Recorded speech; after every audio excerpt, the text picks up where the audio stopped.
Welcome, my name is Colleen Tauke and I'm a sewing specialist at Fons and Porter. In this Quilting Quickly tutorial, I'm going to show you how to make the quilt called Path to Freedom. For the pattern for this quilt, visit our website. We're going to be using 2.5-inch strips. We're going to be using 20 of the assorted blues you see here and 20 assorted reds. This is a great way to use those patriotic looking fabrics and those that may not be specifically patriotic. Here we have some marbles and dots and things. Stripes are a great way to be added in here in this project. And then we're going to be using some yardage of a background fabric that's white, has little blue and red stars on it. And then from each of these fabrics, you'll need to follow the pattern for the number that you need to cut. And you're going to be cutting rectangles from the reds and blues that are 4.5 inches long.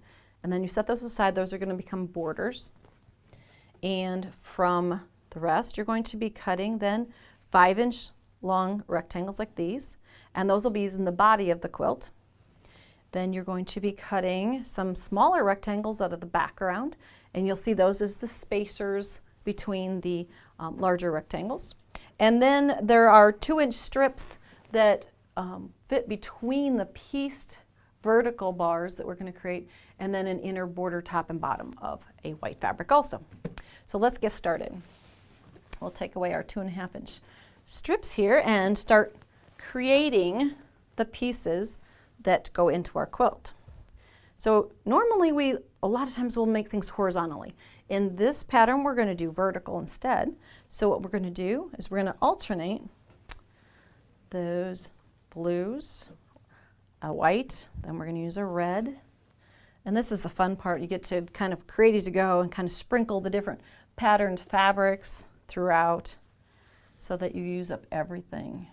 Okay, then we're going to create rows that then also start with a white rectangle like this and alternate color by doing red and then to the blue. So the pattern will tell you how many of these rows to create and how many blocks go into each row. So we're going to go ahead and we will pretend we have some of those already created. I have a sample piece here, and since I'm working in a small area, I've got just a few of them linked together.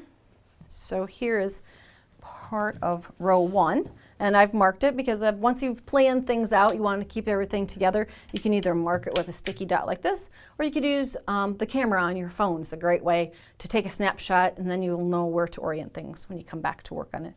Most of us don't get to sit down and make a whole quilt top at once. So here we've done the blue, white, red, alternating down. Remember to press your seam allowances. Most of these press towards the colored bar. That makes it easy to remember. So all the seam allowances will be hidden underneath the darker pieces. It would be row 2. I've got a piece already laying in there.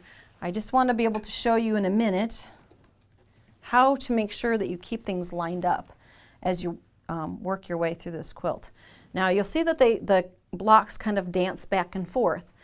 And when we go to put these sashing strips in, we're going to want to make sure that things stay aligned and we don't stretch, because when we're doing long seams like that, it's easy to distort things. So if we match top and bottom as we put a white strip in and maybe fold and find the center, kind of make sure that you keep that white first bar oriented, centered on there nicely. Then when you go to add row 2, I'll pull this back a bit, you'll see that there's kind of a trick to it that'll make this easy for you.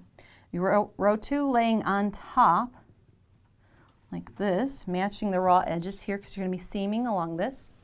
You'll notice that this seam matches up with this one.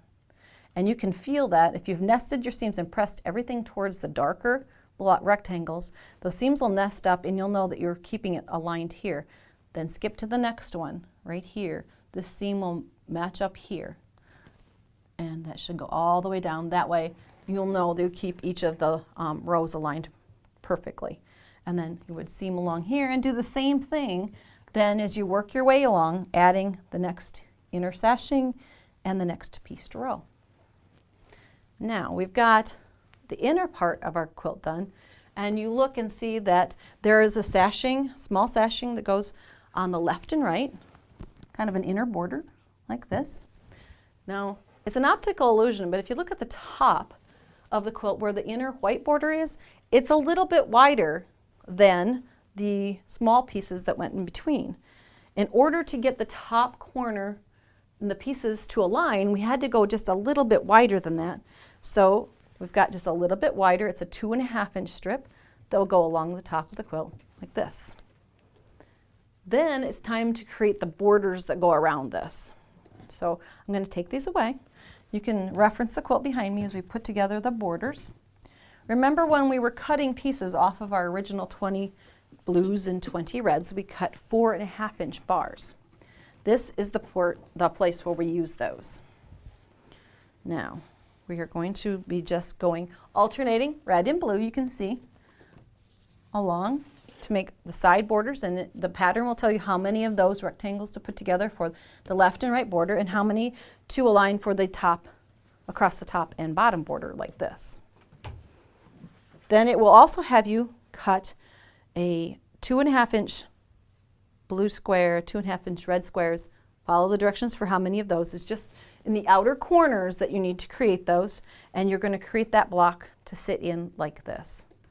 So you'll have 4 that are like that, but watch for the orientation so that you get the color to match up to the diagram in our patterns. Or you'll have your own unique path to freedom. Thanks for watching our tutorials today. For more of these videos, visit our website. Thanks for joining me.